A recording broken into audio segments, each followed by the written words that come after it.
नमस्कार मंडळी, आम्ही मालवणी या चॅनलवर मनापासून स्वागत आहे। हे बघा, आज मी मस्त अशी अलकुलच्या कांद्याची आणि अलकुलच्या पानाची दोन्ही प्रकारच्या भाज्या आज करून दाखवणार आहे। मस्त अशी भाजी होते ही भाजी। तुम्ही अलकुलच्या कांदा सुका दवळा किंवा सुका कर्दी असते त्यामध्ये केलं तरी छान होते, पण आज मी तुम्हाला ही चणा डाळ करून भाजी दाखवणार आहे आणि अलकुलच्या पानाची एकदम साध्या सोप्या पद्धतीत भाजी करून दाखवणार आहे। अलकुलचा कांदा व्यवस्थित असं बटाटी आपण कशी साफ करतो तसं साफ करून घ्यायचा आणि तुम्हाला हव्या त्या आकारामध्ये फोडी मोठ्या छोट्या अशा काय हव्या असतील त्या करून घ्यायच्या। माझ्या मते जर तुम्ही बारीक फोडी करून घेतला तर ती अलकुलचा कांदा थोडा कडकच असतो, पण बारीक फोडी केल्यामुळे ती भाजी छान अशी शिजली जाते। आणि अलकुलच्या कांद्याचे ह्याचं सॅलड पण करतात, ते पण एक नंबर होतं आणि अलकुल खाल्ल्याचे फायदे पण भरपूर आहे। मी अशा टिप्समध्ये पण देत असते आणि हे पण मी देणारच आहे। तर हे बघा, अलकुलचे कांदे असे मी मस्त असे बारीक करून घेतले आणि आपल्याला नंतर स्वच्छ धुवून आता ती भाजी करायला घ्यायची। हे बघा, असे बारीक फोडी केले ना तर मस्त अशी तुमची भाजी शिजून जाते आणि साध्या पद्धतीत म्हणजे चणा डाळ काढून गेली तरी छान भाजी होते। तर आता एका पॅनमध्ये मी तेल घालून घेतले आणि 1 चमचा जिरं घालून घेतलं। जिरं तडतडल्याच्या नंतर आपल्याला 10-1 लसणीची चेचून घेतलेल्या पाकळ्या यामध्ये घालून घ्यायच्या, कारण लसूण घातल्यानंतर काय होते माहिती आहे, ह्या भाजीला ना खूप छान चव येते। पण जी लोक कोण लसूण खात नसतील त्यांनी नुसतं जिरं घातलं तरी चालेल आणि नाही कांदा खात असतील त्यांनी कांदा नाही वापरला आणि कढीपत्त्याचा वापर करून जरी केला तरी ही भाजी छानच होते। आपल्याला जसं जमतं आहे तशा प्रकारे तुम्ही भाज्या, ज्या प्रकारे तुम्हाला मसाला घालायचा आहे त्या प्रकारे तुम्ही मसाला घातला तरी भाजी छान होते। कांदा आपल्याला फक्त थोडा नरम करून घ्यायचा, जास्त लाल करायचा नाही।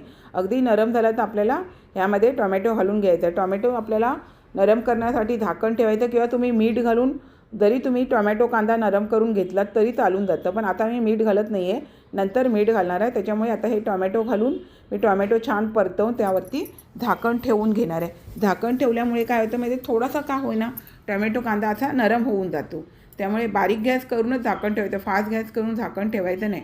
तर आता हा मी कांदा टोमॅटो नरम होण्यासाठी यावरती थोडा वेळ अगदी 1-2 मिनटासाठी झाकण ठेवून देते आणि मग नंतर काढून घेते। झाकण काढल्याच्या नंतर आपण परतवून घ्यायचं। परतवून घेतल्याच्यानंतर तुम्हाला यामध्ये कोणते मसाले घालायचे तुम्ही मसाले घालू शकता। ह्यामध्ये जर तुम्ही कांदा लसूण मसाला वापरलात तरी भाजी छान होते। आता अर्धा चमचा हिंग घालून मालवणी मसाला, गरम मसाला, लाल तिखट मसाला, हळद आपल्या आवडीनुसार आपल्याला तिखट जसं हवं त्यानुसार यामध्ये मसाले घालून घ्यायचे। मसाले घालून घेतल्याच्यानंतर छान असं परतवून घ्यायचं आणि मसाले जळू नये म्हणून आपण जरा समजा तेल कमी वापरलं तर आपण थोडासा पाण्याचा वापर करून छान असं आपलं हे मसाले या कांद्यामध्ये शिजवून घ्यायचे। मसाले छान शिजवल्यानंतर आपल्याला भाजीला एकदम मस्त अशी चव पण येते, त्यामुळे मसाले शिजवून घ्यायचे। आता थोडासा असा मसाला परतवून घेतल्याच्यानंतर आपल्याला ह्यामध्ये थोडीशी कोथिंबीर घालायची। कोथिंबीर तुम्ही जर अशा प्रकारे जर घातलात ना तर छान अशी तुमच्या भाजीला अजून चव येते। जास्त असेल तर जास्त घालायची, थोडी असेल तर थोडी घालायची आणि मस्त अशी तुम्ही ही कांदा वगैरे असा सुकला गेला पाहिजे व्यवस्थित आणि म्हणजे तेल सुटेपर्यंत छान असं परतवून घ्यायचं। व्यवस्थित परतवून घेतल्याच्या नंतर बघा, मी चणा डाळ आणि हे अलकुल व्यवस्थित ह्यामध्ये स्वच्छ धुवून घेतल्याच्या नंतर ह्यामध्ये असं घालून घ्यायचं आणि व्यवस्थित परतवून घ्यायचं। व्यवस्थित परतवून घेतल्याच्या नंतरच आपल्याला ह्यामध्ये अगदी थोडंसं पाणी घालून घ्यायचं, कारण ह्या भाजीला पाणी सुटतं, पण अलकुलचा कांदा हा कडक असतो जरा, त्याच्यामुळे काय करायचं थोडंसं तरी तुम्हाला ह्यामध्ये पाणी वापरावंच लागणार। नुसतं वाफेवरती अलकुलचा कांदा शिजला जात नाही आहे, वेळ लागतो आणि त्यामुळे गरम पाणी थोडंसं घालून घ्यायचं। तर गरम पाणी घातल्याच्यानंतर छान असं परतवून घेतल्याच्यानंतर आपल्याला पुन्हा झाकण मारून थोडा वेळ शिजवून घ्यायचं आणि मध्ये मध्ये झाकण उचलून बघायचं, नाहीतर भाजी लागू शकते जर आपलं लक्ष गेलं नाही तर। आणि व्यवस्थित असं थोडंफार पाणी आटलं गेल्याच्यानंतर आपल्याला ह्यामध्ये मीठ घालायचं आहे। मीठ घातल्याच्यानंतर कसं काय होतं, भाजीला व्यवस्थित असं चारी बाजूने मीठ लागलं जातं आणि मीठ जरा घालताना आपल्याला बेताचंच मीठ घालायचं आहे, जास्त पण आपल्याला खारट अशी भाजी करायची नाही आणि जास्त मीठ आपल्या शरीरासाठी पण चांगलं नसतं, त्याच्यामुळे मिठाचा वापर जरा आपण सर्वांनी कमी केला तरी खूप चांगलंच आपल्यासाठी। साखर म्हणा, मीठ म्हणा, या गोष्टी थोड्या कमीच खाव्या पण अगदी लिमिटमध्ये। पथ्य पाळावे पण आपल्याला जसं जमेल तसं पथ्य पाळावे। आता हे मी झाकण मारून व्यवस्थित मीठ घातल्याच्या नंतर थोडा वेळ पुन्हा शिजवून घेते।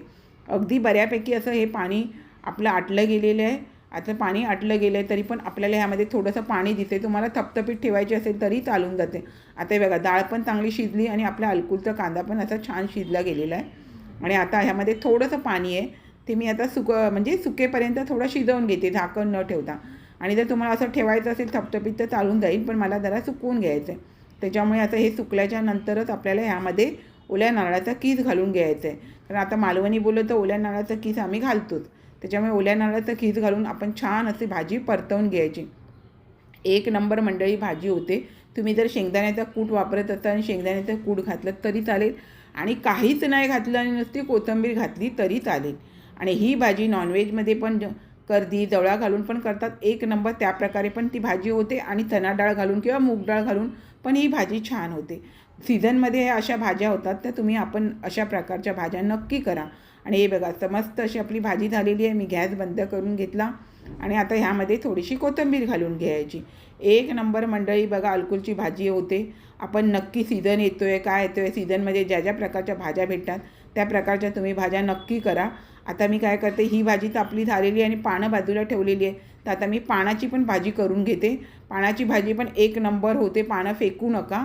तर आता चला तर आपण आता पानाची भाजी करायला घेऊया. हे बघा मंडळी पानाची भाजी करण्यासाठी पानं मी मस्त अशी धुवून बिवून कापून घेतलेली आहे आणि एका पॅनमध्ये तेल घालून त्यामध्ये आपल्याला फक्त 5 ते 6 हिरव्या मिरच्या तुमच्या आवडीप्रमाणे तुम्ही मिरच्या घ्या आणि आपल्याला त्या 2 बारीक केलेले कांदे एकदम बारीक केलेले कांदे आहेत. कांदे घालून कांदा फक्त नरम होऊन झाल्याच्या नंतर आपल्याला ही भाजी घालून छान अशी परतवून घ्यायची. ह्यामध्ये मी हळदीचा वापर अजिबात केलेला नाही आहे. अशा प्रकारे साध्या सोप्या पद्धतीमध्ये बघा मस्त अशी भाजी येते. चवीनुसार तुम्ही थोडंसं मीठ घालून घ्या आणि भाजी परतवून घ्या. मस्त अशी झाकण न ठेवता पण ही भाजी शिजली जाते. ह्याची पानं जाड असतात तरी पण तुम्ही थोडा वेळ अशी व्यवस्थित शिजवलीत ना तर छान शिजली जाते. आणि व्यवस्थित शिजली गेल्याच्या नंतर खोबरं घालून घ्या. एक नंबर अशी भाजी होते मंडळी. खूप छान भाजी लागते. आपण पण नक्की अशा प्रकारे अलकुलची पानं न फेकता काही लोक अलकुलची पानं फेकतात तर अशा प्रकारे अलकुलची भाजी नक्की करा. खूप छान होते. हे बघा मंडळी छान अशी अलकुलच्या पानाची भाजी अलकुलच्या कांद्याची भाजी मी आपणास करून दाखवलेली आहे. अशाच नवनवीन रेसिपी किंवा इतर व्हिडिओसहित मी आपणास कायम भेटतच असते.